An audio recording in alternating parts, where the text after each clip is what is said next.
El primer tema del Evangelio bíblico es el verdadero Evangelio. El verdadero Evangelio. ¿Sí hay evangelio falso? Claro que lo hay. Hay evangelios falsos. ¿Por qué hay evangelios falsos? Porque hay cristos falsos, acomodados a religiones o a creencias. Y eso hace que haya un evangelio falso.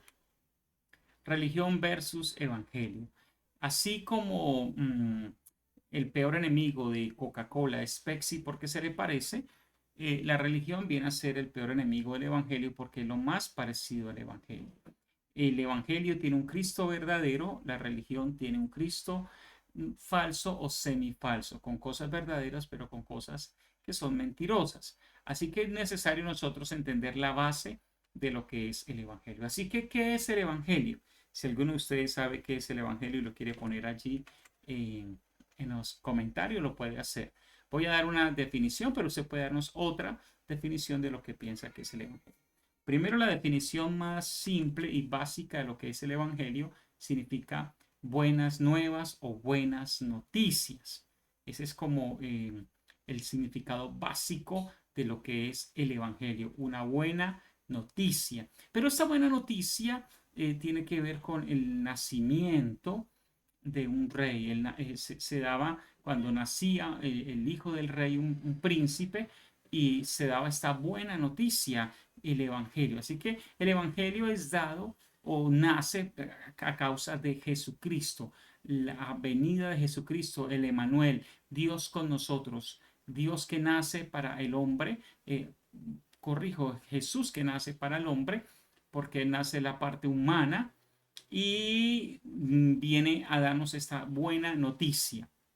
El Evangelio viene a nosotros. Pero también esa buena noticia nos habla de que no hay un sistema, no hay una manera u otra de salvarnos. También esta buena noticia nos habla de que necesitamos salvación, es decir, que somos condenados. Así que el Evangelio, las buenas noticias de Jesucristo para el hombre pecador que se está condenando. Se lo repito, el Evangelio, las buenas nuevas o la buena noticia de Jesucristo para el hombre que es pecador y que está siendo condenado. Así que esa es nuestra buena noticia. El Evangelio no vino a condenar, el Evangelio vino a salvar. Pero el Evangelio para salvar tiene que mostrarnos que vamos a condenación para podernos salvar. Eso es importante. Así que como piensa, como es la mente de las religiones, las filosofías religiosas. Básicamente, para la religión hay personas buenas y hay personas malas, ¿sí? Y en teoría, los buenos irían al cielo. ¿Por qué? Porque se ganaron el cielo con ser buenos. Y los malos irían al infierno. ¿Por qué? Porque se ganaron el infierno por ser malos. Al mismo tiempo, las religiones piensan que si el malo hace las normas que esa religión pone y también los ritos religiosos de esa religión, pues esta persona mala se convertirá en una buena persona y por lo tanto irá al cielo. ¿Cómo qué cosas? Una religión puede pensar que alguien que deja de comer ciertos alimentos, entonces ahora es una persona buena e irá al cielo. Una religión puede pensar que un estilo de vestido, un estilo de comida, participar de algunos ritos religiosos dogmáticos de dicha religión, hará que esa persona se convierta en una persona buena y entonces esta persona habrá ganado el cielo por lo que ha hecho. Religiones como el catolicismo nos enseña que si hacemos buenas obras, ayudamos a los pobres y a otras personas, que es bueno y necesario, pero ellos piensan que eso es un motivo de salvación. Así que tenemos entonces, este es el concepto general de las religiones, ¿cierto? Los testigos de Jehová piensan, por ejemplo, que si usted vende la atalaya, pues también llegará a salvación. Los del séptimo día, los adventistas del séptimo día, ellos piensan que por guardar el sábado son salvos y así podremos seguir nombrando otras religiones, ¿cierto? Una debilidad importante y fácil de reconocer es que no hay algo realmente constituido. Es decir, si usted le pregunta a un líder de esta religión y le dice, por ejemplo, ¿Cuánto tiempo necesito ir a su iglesia para ser salvo? Le será difícil definirlo. O si yo estuve fornicando el día de ayer, ¿cuánto necesito hacer de lo que usted me dice para que la fornicación sea quitado de mi vida? También les será difícil definirlo. ¿Por qué? Porque les es difícil definir tiempo y número de repeticiones de lo que ellos piensan que hay que hacer para ser salvos. Eso es algo bien difícil. Otra cosa bien difícil es que ellos no pueden salvar en 1 minuto a una persona, en 5 minutos, como si lo hizo Jesús. Ellos necesitan que la persona viva mucho tiempo yendo a la religión para creer que quizás así ya lo es salvo. Así que básicamente este es el pensamiento religioso o de las religiones acerca del evangelio, ¿cierto? De la salvación. ¿Mm? También piensan que si alguien ya está en el infierno, o para ser más exacto, en el catolicismo, si está en el purgatorio, esta persona por medio de ritos, rezos, podemos sacar a un familiar, por ejemplo, o un amigo de dicho purgatorio antes que vaya al infierno principal. Es lo que tienen estas creencias, que también es otra cosa falsa.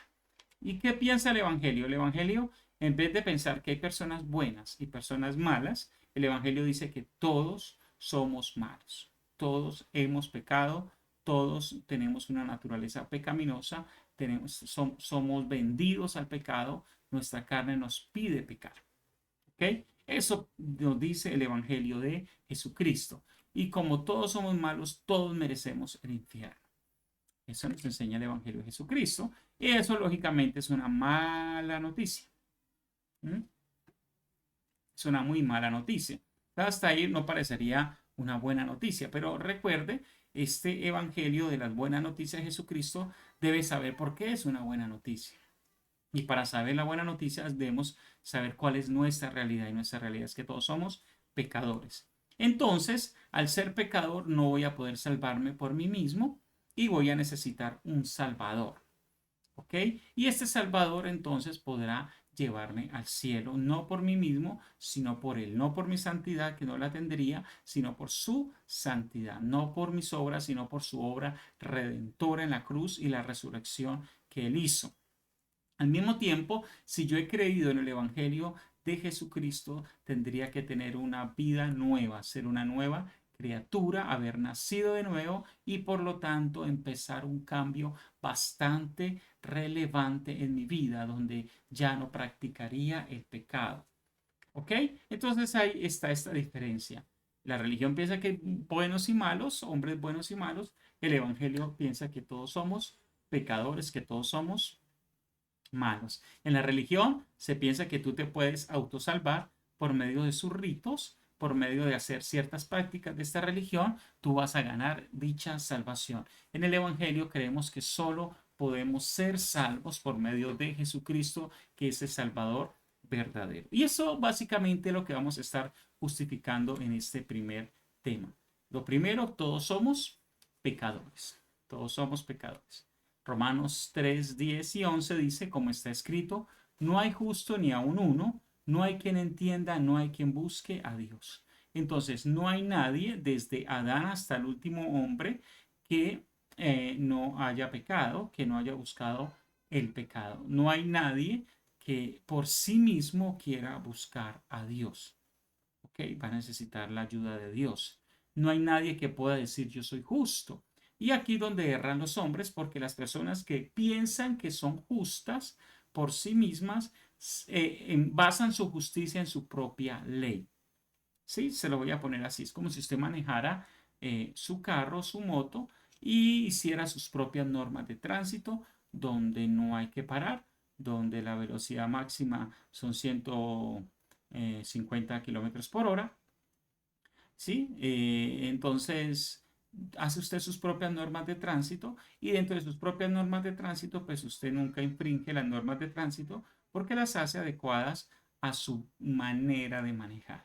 Así las personas piensan que son justas, que son buenas, porque hacen sus propias normas de vida y piensan que porque hicieron sus propias normas de vida, entonces eso los hace personas justas porque miden su justicia desde sus propias leyes. Pero si medimos nuestras obras con la ley de Dios es cuando encontraremos que realmente todos somos pecadores. ¿Ok? Todos somos pecadores. ¿Mm? Un ejemplo de esto es, la Biblia dice, no robarás.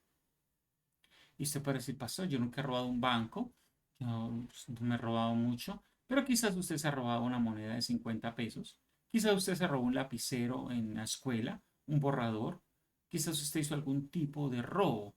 Eso ya es pecado y eso ya nos hace un pecador. Entonces ya hemos cometido una falta sobre los 10 mandamientos de la ley de Dios. ¿Ok? Entonces eso nos hace pecadores. Entonces ya cuando somos comparados con la ley de Dios, resulta que sí somos pecadores. ¿Ok? Y Dios no nos va a juzgar en el juicio final con nuestras propias normas, sino con su ley, con sus normas. Todo pecado tiene el mismo costo. Eso es otra verdad que debemos conocer hoy. Porque la paga del pecado es muerte. Entonces el costo del pecado es la muerte. ¿Ok? Eh, no importa el tipo de pecado. Aquí tenemos un ejemplo visual. Aquí hay un ladrón. Este ladrón, si se roba una moneda, es ladrón. Si se roba millones, millones, también es ladrón. O sea, el pecado es el mismo. ¿Y cuál es el pecado? Ladrón. No importa si se robó una moneda o si se robó millones, también. No importa si le robó una moneda a alguien que no la necesitaba o si se robó millones del banco. Es un ladrón. Y la paga del pecado, no del tamaño solo del pecado, es la paga del pecado, que en este caso el pecado sería ser ladrón, es la muerte. ¿Sí? Primero, cuando alguien comete el pecado, aunque esté vivo, físicamente viene la primera muerte, que es la muerte espiritual. ¿Sí? Así que el hombre, desde que cometemos nuestro primer pecado, empezamos una desconexión con el Dios vivo y Dios se empieza a convertir o en una historia, Dios, o Dios se empieza a convertir eh, en una religión, o Dios simplemente decimos no existe y se convierte en un pensamiento ateísta, ¿cierto? Porque no podemos conocer a Dios porque estamos muertos para comunicarnos con Él espiritualmente. ¿Ok? Es como decir que la internet no existe porque no la veo, pero el problema es que no tengo datos o no tengo un cable de internet para conectarme a la red. Entonces el problema no es que no exista la internet, el problema es que yo no tengo cómo conectarme a la internet. ¿Cierto? Entonces Dios existe, pero Dios es invisible y la manera, y es espíritu, y la manera de conectarse con Dios es espiritualmente. Al tener muerte espiritual, el hombre no se puede conectar con Dios por sus propios medios. Y la siguiente muerte que provoca este pecado es la muerte física y eterna. Después que el hombre muere físicamente a causa del pecado, también morirá eternamente. ¿Ok? Es decir, estará separado de Dios por toda la eternidad. Porque la palabra muerte es tánatos o separación. Significa esta palabra. ¿Ok? Entonces, no importa el pecado si robaste un lápiz, si robaste 100 pesos, no importa si fornicaste con 1000 mujeres, si fornicaste con una mujer, si fornicaste en tu mente, porque el que adultera en su mente o fornica en su mente ya lo hizo también en su corazón y es válido como si lo hubiese hecho físicamente. El que odia a otra persona es igual a haberlo matado. ¿Ok? Entonces, eso es el tema del pecado. Un tema que usted y yo debemos confrontar con nosotros mismos. Y ya sabemos entonces que todo pecado tiene el mismo costo y el costo del pecado es la muerte, espiritual, física y eterna. Todo pecado lleva al infierno. Dice, por cuanto todos pecaron y están destituidos de la gloria de Dios. Recordemos que no algunos pecaron, todos pecamos y podemos reemplazar están destituidos de la gloria de Dios con no pueden ir a la gloria de Dios, no pueden entrar al cielo o simplemente van a ir al infierno. ¿Ok? Entonces las personas diariamente están muriendo más de 160.000 personas en el mundo, ¿cierto? Y gran parte de estas personas están yendo al infierno constantemente. Entonces es como si fuésemos a un abismo y vamos a caer a él y al final de ese abismo hay un infierno que está cobrando nuestra deuda, ¿sí? Entonces todo pecado merece la muerte eterna y cuando muramos tendremos que dar cuentas por eso. Hasta ahora vamos dando la parte de la mala noticia para dar la buena noticia que es el Evangelio.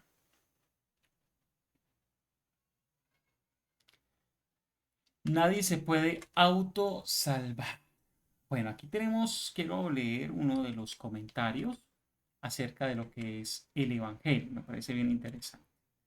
Dice Erika Mena, el Evangelio nos responsabiliza por nuestros pecados y para ir al cielo necesitamos arrepentirnos y aceptar a Cristo como Señor y Salvador. Muy bien. Gracias allí por la opinión.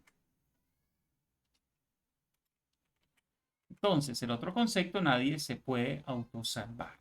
Entonces tenemos una deuda porque por gracia sois salvos por medio de la fe y esto no es de vosotros, pues es don de Dios, no por obras para que nadie se gloríe. Entonces tenemos una deuda, esa deuda es una eternidad en el infierno por nuestros pecados. ¿Cuántos pecados podríamos cometer? Digamos que una persona poco pecadora peca 10 veces al día, desde sus pensamientos hasta sus actos. Eso significa que peca 365 veces al año. Si usted lo multiplica más o menos por 80 años, se acercaría, mal no me equivoco, a unos 300.000 pecados en su vida. Eso sin exagerar, pero fácilmente las personas pasamos el millón de pecados y podemos subir a un número bastante grande.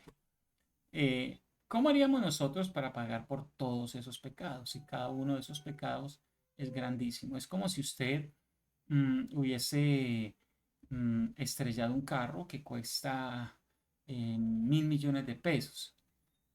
Pero no solamente estrelló un carro, estrelló 10 carros al día. ¿Sí? Y cuando va a darse cuenta, ha estrellado 300.000 carros.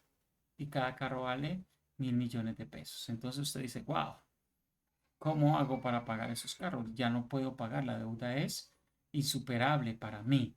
No importa lo que haga, no importa lo que trabaje, no voy a poder pagar esta deuda porque es muy grande. Cada día crece y crece y no he pagado ni el primer carro y sigue creciendo y creciendo esta deuda diariamente. Así que no importa lo que hagamos, no hay cómo pagar esa deuda. Es decir, la deuda supera nuestro pago. ¿Ok? Ni siquiera logramos pagar los intereses de la deuda. Así que la deuda superaría nuestro pago. Eso hace que el ser humano no se pueda autosalvar. O sea que tú no te puedes autosalvar simplemente por hacer un acto religioso. No te puedes autosalvar por hacer un sacrificio, ir de rodillas a un lugar, regalar un dinero, un mercado, eso no te salvaría. No te puedes salvar por abrazar un árbol y pensar que el árbol se va a quedar con sus pecados. Eso es una mentira. ¿Ok? Entonces no hay autosalvación, no existe tal cosa, ya que la deuda supera los pagos que, entre comillas, podríamos nosotros llegar a hacer. Y eso nos lleva a la necesidad de un salvador. Si yo no me puedo salvar, merezco ir al infierno, entonces la única manera de salvarme es que otra persona me salve y ahí donde se solicita o se necesita un salvador. Y solo hay un salvador, no pueden haber dos o tres salvadores.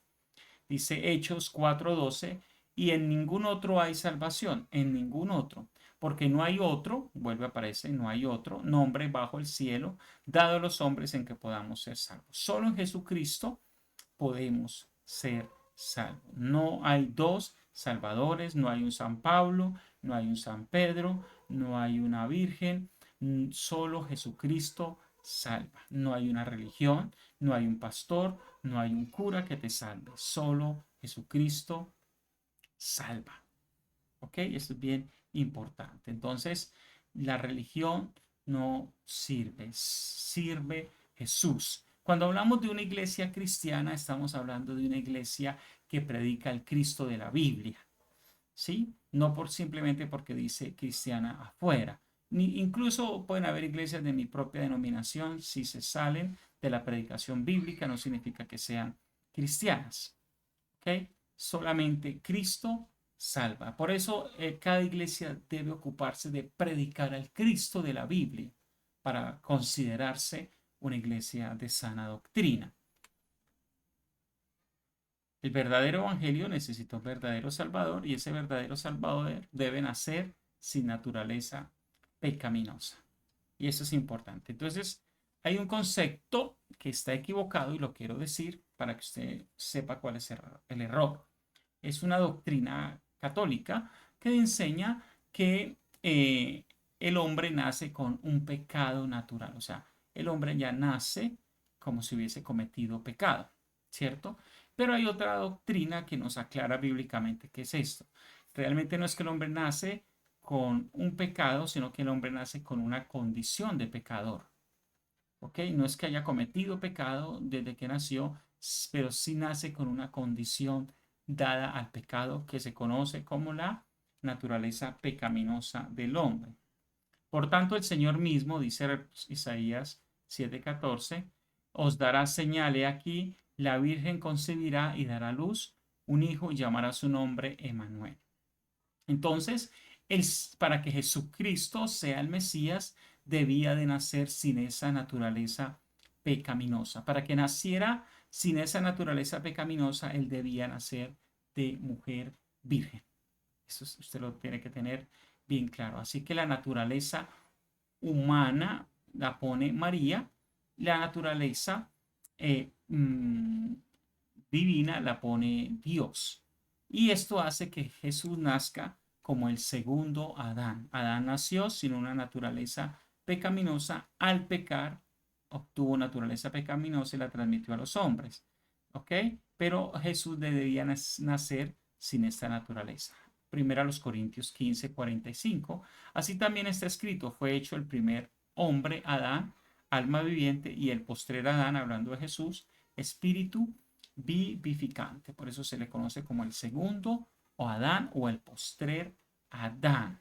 ¿Ok? Entonces, en Jesús tenemos la oportunidad de recuperar nuestra naturaleza espiritual. ¿Sí? El postrer Adán, espíritu vivificante. Excelente. Dice Romanos 7:18, y yo sé que en mí, esto es, en mi carne no mora el bien. Ahí está la naturaleza pecaminosa. Porque el querer el bien está en mí, pero no el hacerlo. Entonces, ¿qué significa? Que nuestra carne en su naturaleza va a pedir pecado. Va a pedir, yo quiero pecar, yo quiero pecar, yo quiero pecar, yo quiero pecar. Como un niño cuando tú lo sacas a la calle, yo quiero un helado, yo quiero un helado. Te insistirá, te insistirá. La carne todo el tiempo te va a estar insistiendo, yo quiero pecar, yo quiero pecar. Así que el problema del hombre no es simplemente que peca. El problema del hombre es que es pecador. Su naturaleza lo hace que él sea pecador. ¿Ok? Entonces, por eso hablamos de este problema, de esta situación. ¿Mm? El verdadero Salvador. El verdadero Salvador no podía cometer pecado. ¿Por qué? Recuerde, primero no podía nacer con naturaleza pecaminosa porque iba a ser vendido o llevado al pecado. Segundo, no podía cometer pecado durante su vida. Hebreos 4:15, porque no tenemos un sumo sacerdote que no pueda compadecerse de nuestras debilidades, sino uno que fue tentado en todo según nuestra semejanza, pero sin pecado. Así que Jesús, si comete pecado, tendría la misma deuda que nosotros y por lo tanto no podría pagar nuestra deuda. No sé si me estoy haciendo entender. Nosotros no podemos pagar nuestra deuda ni la deuda de otros porque estamos endeudados. Así que Jesús no podía estar con la misma deuda para pagar la deuda del pecado en nuestra vida. Y él tenía que vivir toda su vida en la tierra sin pecado. Entonces, nace sin esa naturaleza caída y vive sin cometer pecado. No se podía casar. ¿Por qué no se podía casar Jesús? ¿Cierto? El siguiente día vino Juan a Jesús, vio a Juan a Jesús que venía a él y dijo, he aquí el Cordero de Dios que quita el pecado del mundo. La palabra cordero para un latino es un animal, simplemente. Un tipo de animal o una especie de animal que se llama cordero. Pero cordero también se le puede llamar a una cabra, a un chivo, se le podía llamar cordero. Entonces, ¿por qué se le llamaba cordero? Cordero era porque era joven sin tener relaciones sexuales, sin casarse. Entonces, para que Jesús fuese el Cordero de Dios, no podía casarse, ¿ok? No podía casarse porque iba a hacer el sacrificio de Dios y en la cultura hebrea cuando alguien se casaba ya no se le consideraba un joven, ¿sí? Un joven se consideraba una persona hasta que se casaba, ¿ok? Eso es importante. Entonces, él iba a hacer el sacrificio y cuando se buscaba un cordero en la ley del Antiguo Testamento, este cordero debía ser sin mancha, debería ser joven, debería ser perfecto, ¿ok? Y aún en el Antiguo Testamento no se encontró un cordero perfecto. ¿Qué quiere decir esto? Pues todos los corderos tenían sus cosas, porque también cuando el pecado se introdujo al mundo, pues también tocó a la naturaleza. Pero Jesús nace como ese segundo Adán, no comete un pecado, lo que le hace un cordero perfecto y puede morir ahora por el pecado del hombre. No solo tapar el pecado como el cordero del Antiguo Testamento, sino como dice acá en Juan 1:29, quitar el pecado del mundo. ¿Cuantos dan gloria a Dios? El verdadero Salvador debía morir como un sacrificio. Hebreos 7:27 dice que no tiene necesidad cada día como aquellos sumos sacerdotes de ofrecer primero sacrificios por su propio pecado y luego por los del pueblo, porque esto lo hizo una vez y para siempre, ofreciéndose a sí mismo. Así que Jesús se ofrece a sí mismo una vez y para siempre por todos los pecados. Tremendo esta parte. Así que Jesús es el propio sacrificio eterno. Así que ¿cómo funciona esto? Jesús muere por los pecados de toda la humanidad. No solo muere por los pecados para la humanidad desde su tiempo, sino que muere para los pecados desde Adán hasta el último hombre, pagando el precio por todos los pecados. Esto es importante entenderlo.